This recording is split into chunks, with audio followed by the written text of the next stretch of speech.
Hold on.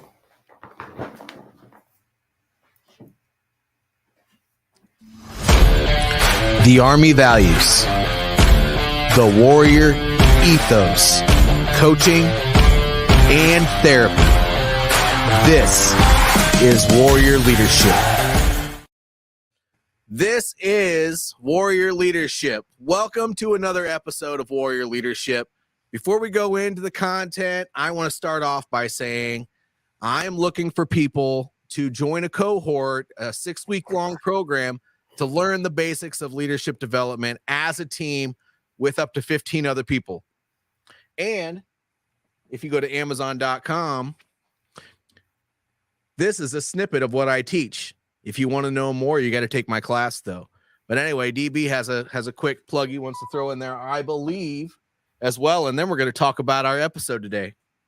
Awesome. So I want to talk about real quick is my Man Cave support group. I have a virtual cohort for those who are not locally here to the Central Valley of California, a virtual option. Then I have an in-person option for those that are in the Central Valley, specifically Fresno. I actually only have 4 more slots for those that are in person, and I'm looking to fill up the virtual option. So Man Cave support group is a place where individual men can come and work through men issues that we face as men. So, and if you want to find out any more about that, just say, I want to find out more below this video, and I will ask you what the heck you're talking about, because we just said a lot of things. And then if it's DB's program, I'll refer you to him. Or if he catches it before I do, he'll just talk to you. Anyway, today on Warrior Leadership, we're going to talk about relationship dynamics. And that means so many things. But I'm going to let DB go into it first, because he's the best conversation starter in the entire world. So what you got today? Oh, thank you. I love that, man. So, with topics like this, man, I nerd out on stuff like this, and I like to give definitions. I think it's important, right? So, I think when you think about family dynamics or relationship dynamics, it's really referring to patterns and interactions among relatives and their different roles and responsibilities and the various factors that shape those interactions. So what sticks out to me the most in that is patterns, right? These patterns of behavior that we learn because we are social creatures. We learn these patterns of behaviors over time, and then we begin to take those patterns into our relationships in the future, which is very powerful when you think about it in terms of shaping our development. Oh, man, in relationship dynamics, it can mean so many things. So I'm going to put a spin on that, and I'm going to talk about leadership. But before I do that, I noticed we have a couple people tuning in today. Please engage in conversation. If you have a question about anything we're saying, or if you just want to throw a random comment out there that seems like it might be worth discussing, bring it on. We love engaging with the crowd. It's one of our favorite things to do as part of this show. Anyway, so from a leadership standpoint, when I think of relationship dynamics, it's what is that relationship between a manager or a supervisor and that execution level employee? Well, I know DB's brought up how those people could be father or mother figures in the past, but what role do you actually play in that relationship? Does that person work for you? Does that execution level employee, does that person work for you? Well, I'm going to have to say no.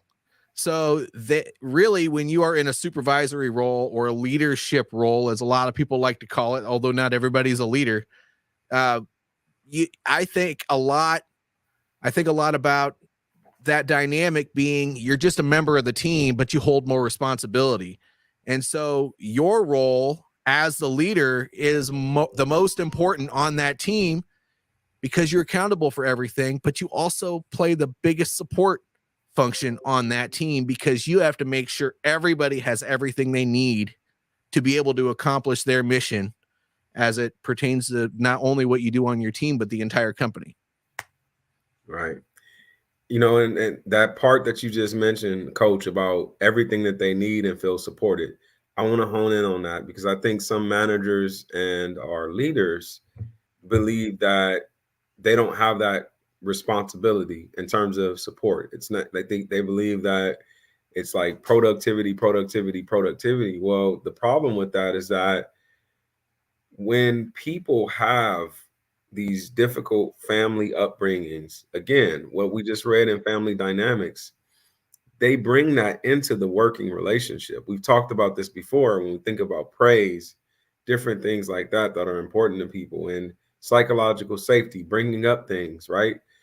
A lot of that has to do with these relationship dynamics or family dynamics that we're talking about. And so if that individual doesn't feel supported, if they don't feel connected, then they're gonna, your numbers might look right up front, but in the long run, you look at different things like attrition, where whether or not, and we know this already, when you think of companies, like it costs a lot more money to continue to retrain people after already investing all that money and time with them. And then when they leave, all that wisdom and information leaves as well. And so sometimes I don't know if, as companies, I don't know if they add up that cost factor to it, but a lot of that can be really, really go back to this whole idea of family dynamics and how do we incorporate this idea of family and within the work that we do? Because again, most people spend majority of their time at work. Your work is a second family. How many times have you heard people jokingly say my work wife or my work husband? Like that's a real thing in 2024, It man. is. It's always been a real thing.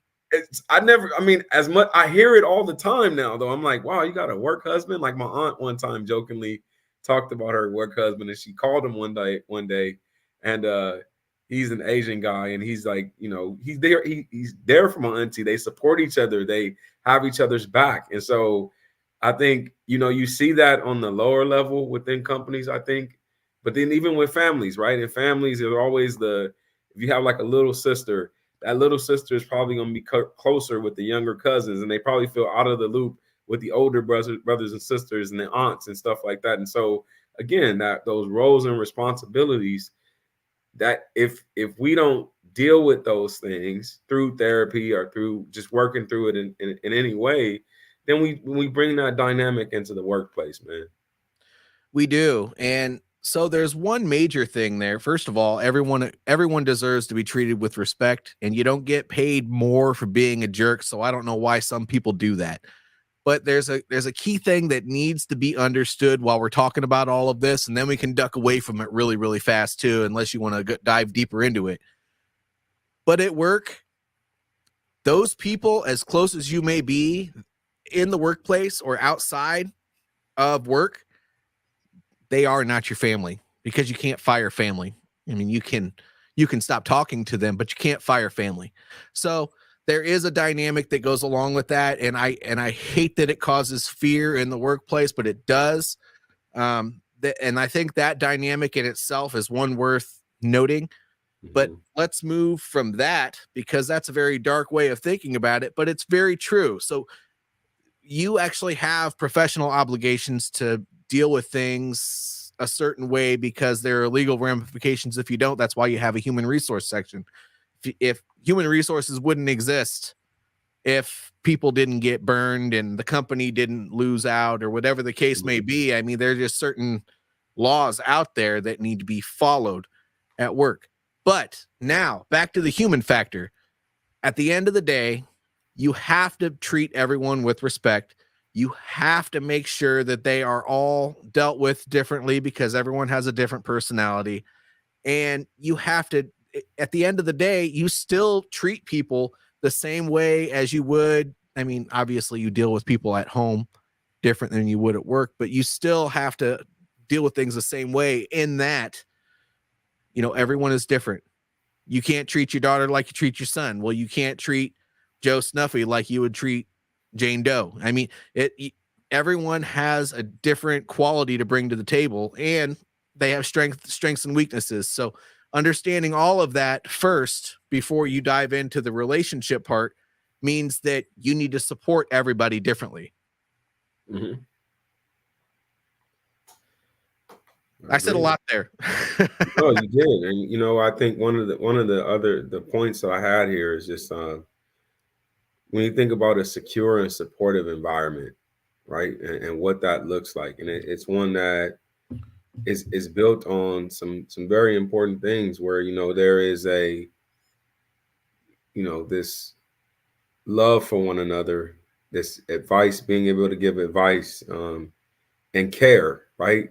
The man caring for someone, that how like people want to feel cared for. Literally, I was talking to one of my Vietnam era veteran friends, and he told me about, he's like, man, one of the things that I always look for when I come into a hospital or I go to the grocery store or wherever I go, even if I know that you can't do anything to help me, I need you to care. And I think that's important, man. That was powerful to hear him say that. And I think that goes to this idea of like the value of human relationship. And so like when the family dynamics or within any group dynamics, I think it's easy for us to be selfish, and I know we're going to segue in a few weeks to talk about selflessness, man. And within family dynamics, there's always, certain within that group, there's individuals that are only out for themselves. And I think that's really what, when you speak about leadership and you think about the work with companies, it's like when you're not focusing on the needs of those people, and you talk a lot about this, coach, which is we have to put our team first. Like if you're not putting your team first, you're not a leader. And we talked about this earlier about how there's certain things that us as leaders, we've given up certain things because we have to be a model, we have to be an example, and that is our role as a leader. And I think sometimes people want to change the role and the responsibility and recreate their own, and go against tried and true wisdom. But the reality is what works, man, what's tried and true, you got to stick with it, man. And that is the value of human relationship always, as And that leader. you know what? I'll be honest with you. I don't want somebody on their team that's not willing to put the mission and the other people that they're working with ahead of their own personal interests, because anybody who has that level of ego they're going to be toxic. They still might have a place, maybe, but at the end of the day, we need people to be willing to sacrifice a little bit of their self-interest to be able to go out there and do certain things. Everyone wants to be a boss. I mean, you hear people say all the time, I could do that job better than JJ does, or I could do that job better than Derek, or whatever the case may be. Well, that's fine. Maybe you could. But the fact that you're saying that means I wouldn't want you in that position, because you're obviously more interested in what you have in your mind than you are for what you're being asked to do. And right. At the end of the day, if you want to be a leader, you have to be able to follow first. You have to be able to sit back, take the orders, understand your place there first, work within a team dynamic, and then move on and take that same selfless mentality and now lead the team. Mm-hmm. If you can't do that, you don't belong in a management position at all. Because all you're going to do is you're going to destroy whatever that team could have been. And so when it comes to a family dynamic, if you're only interested in what you're doing in your own head, if you only have your self-interest in mind, it's going to destroy the family dynamic too. There are selfish parents out there that destroy their kids. It's the same thing. You have to be selfless to be a leader. So that's one thing that a lot of people fail. And if you want to create influence, because the civilian definition of leadership is to to be able to influence somebody to do something or to complete a task. And that means that you convince them that it's important, and then they go out and execute it as if they want to do it. Influence, right. That's basically what it is. Right. If that's not your goal, that's all I'm going to say. Think about it. Yeah, and you know what? You made another good point, and within that, you talked about the individual that's following and their role. Remember, family dynamic has to do with roles and interactions with each other, and so sometimes the individual also has to know how to follow. Sometimes people um, don't want to be told what to do, right? And so if you don't want to be told what to do, you have to check that if that's your role within the family system. Each one of us has a role, a very important role to play, and so that's important as well. I think the next point that I kind of wrote down is there's this study called the Adverse Childhood Experience Study, and it's ACEs. And what's interesting is that un, the whole idea of ACEs has to do with toxic stress experienced by a child. So that whole study, it really it refers back to family dynamics. Every single question on that assessment has to do with negative interactions within a family system. And so, you think about that and you say, wow, man, like in this study, what's interesting is that I think we kind of already have known intuitively that obviously toxic stress can contribute to poor outcomes later on in life, right? But when this groundbreaking study came out, I believe it was through Kaiser, and this is with mostly middle class people in America. Then it begs the question, what does this same study look like with all of America? This idea of adverse childhood experiences. And then when you look at that, then you say, well, man, what percentage of the population have negative family dynamics going on? Right. And that's where when we start thinking about certain individuals that, like, I've worked with people in therapy, man, where they're very driven, they're very like goal oriented, and you would be surprised their why. If you ask some people what is their why, and I can even look at myself in this, is that sometimes we're driven so that way we can get approval from our family systems. A lot of cultures, it is that way. And that where, jokingly, I was looking at something on Facebook today. It was like parents from the Caribbean islands be like, and it said the kid got a 99 out of 100, and the dad was like, I see you're missing one. What's going on? And I laughed at that because truthfully, I don't know if that's just within that culture. I think that can be a lot of people's experience, right? And so what was again, that's family dynamics, and sometimes what we think is healthy can be very unhealthy to that child, and so I'm really big on that, man, because Frederick Douglass said it the best, man. It's easier to basically repair broken children than men. And so once we get a certain age, and this is with women too, once we get to a certain place in life, it's harder to repair some of the damage that has been done within family systems, man, because it has a lasting effect on people. 90% of the people who I work with in therapy practice are there because of some underlying family issue and trauma that they're still dealing with. And that again, that's affecting work life. So they could come in and say, I have this issue with work going on, this horrible boss I'm dealing with. Well, you start digging underneath the iceberg and you still beefing with your mom and dad, man. So you don't know how to deal with conflicts, and you don't know how to act within a team or in a family, in a family system, so to speak. And so that's why I think family, when we say family dynamic and group dynamics, to me they're like interchangeable. I mean, what's the difference? Still a group of people It is.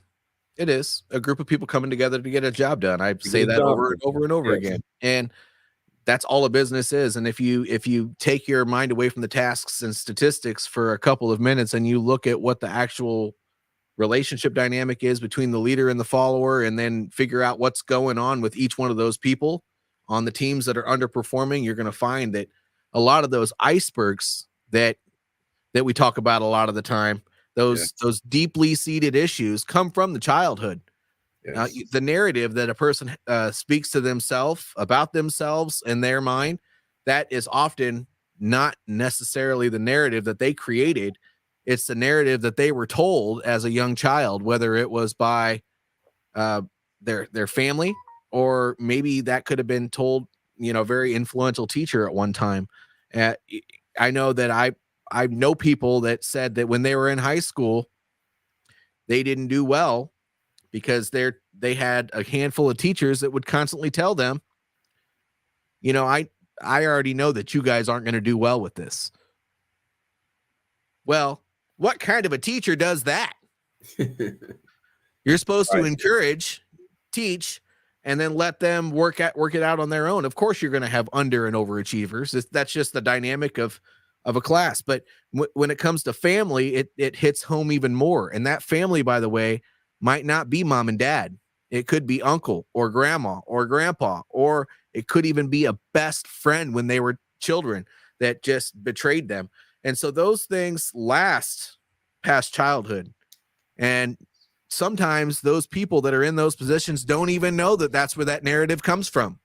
They just know that in this moment in time, I'm having a hard time and I'm mad at you because you don't understand me. Well, relationship dynamics go deep. And so it makes it very, very difficult. I've worked with people like that. When I retired from the military, people in the military really aren't that different than civilians. When you take apart that the green suit that we wear and the hat and the weapon that we go and qualify with all the time and the relationships we make when we're downrange, honestly speaking, relationship dynamics are the same in the service as they are out of the service. And so, yeah, you might not be able to go as many layers deep with your people when you're not in the military as you could when you were, because I would say that we ate together, we slept together, we showered together sometimes. Don't get any negative thoughts when I say that, but I can already tell you listeners have your mind in the gutter. Stop it. Anyway, no, but in the civilian world, you can still go layers deep. People still have problems just like they do in the military. Sometimes the military problems are caused because of service. Oh, well, guess what? If people think all managers are bad in the civilian workforce, that comes from somewhere too. That's because they had one bad experience after another bad experience after another bad experience. So it's not different. A good manager can take that situation, that negative situation, and turn it into a positive just by saying, hey, look, you have a bad attitude and a chip on your shoulder every day. Let's go behind closed doors and we're going to discuss this. I don't know what you've been told in the past or what kind of relationships you've had with your boss in the past, but here it's going to be different. It opens people's eyes and they might not open up to you that day, but if you continuously have conversations and try to address these things, they will. It's like therapy, but I'm not asking anybody to be a therapist. It's just getting to know your people.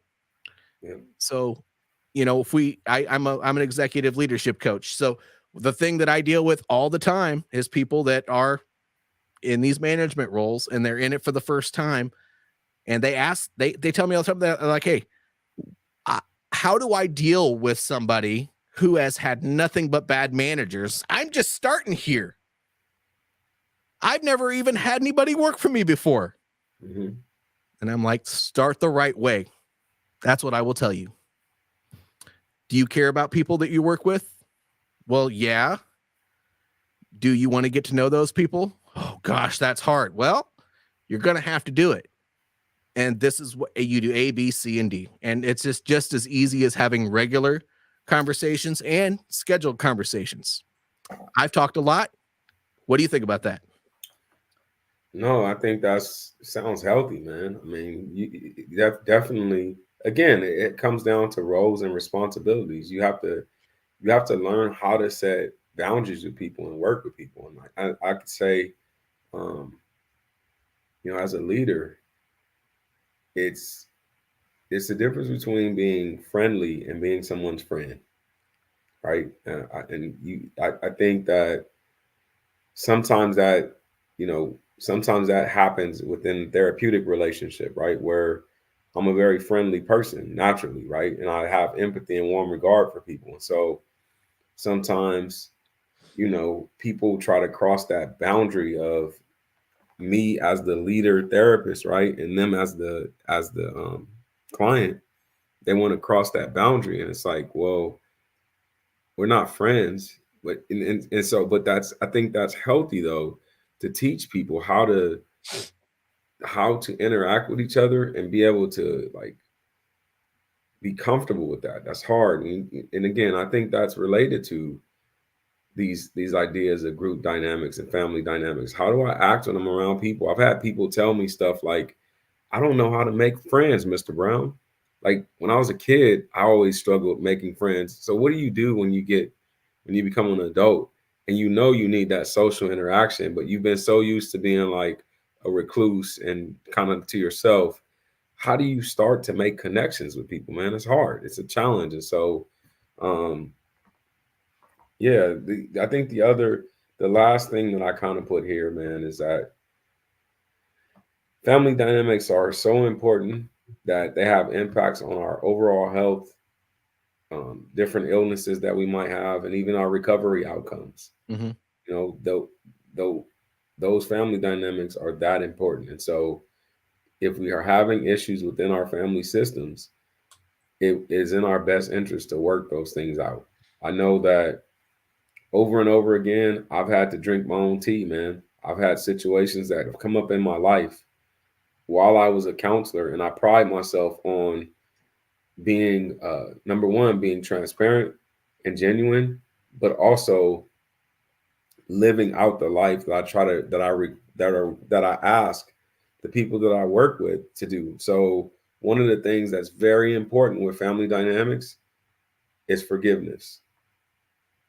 If we don't forgive our families, our groups, when people make mistakes, and we hold on to that bitterness and that unforgiveness in our heart, it number one, it stifles our growth, and then it makes that relationship even harder because now we don't have a working relationship because there's no trust. And we have to be able to work with even if they're a coworker. You don't like, it's not always about liking someone. You may not like their ways and you may not like the way they go about doing things, but if it's a certain department at your job and this person is like a high performer, right? And they're not going anywhere, guess what? You can't circumvent them. You have to work with them. And I've had situations in my life like that where in the work environment as well. I was speaking about my family before, but even in the work environment where I couldn't circumvent the person. And if they did something to offend me, I had to forgive, but I also had to go back and work with them. And so, because that was their role and that role wasn't going to change and I couldn't get around them. So, you know, Yeah. And the most wonderful thing about forgiveness, and this is what a lot of people fail to understand, and I know you and I talk about this all the time, you don't forgive people for them. You forgive people for you. Because when you build up hate in your own heart and contempt in your own heart, it turns happiness into sludge, and you end up being you end up turning into the type of person that just gets upset about everything because you don't ever purge. Forgiveness is not for anybody else but you. And so you don't have to completely forget what that person did. I mean, you should to a certain extent, but expect people to be who they are, but don't hate them for what they did. Everyone is different and they have a different reason for acting the way they do. You don't know that. You don't know what their past is. You don't know what their icebergs are. So why are you going to hold that against them? You don't have to be their friend. You don't have to invite them over on the weekends. You don't have to go down to the bars with them or go bowling with them or anything like that. But the one thing that everybody does deserve is respect. And being able to put your personal feelings aside as part of servant leadership. Moving forward with just common courtesy and respect. There's that saying, fake it to make it. Well, that applies in this situation too.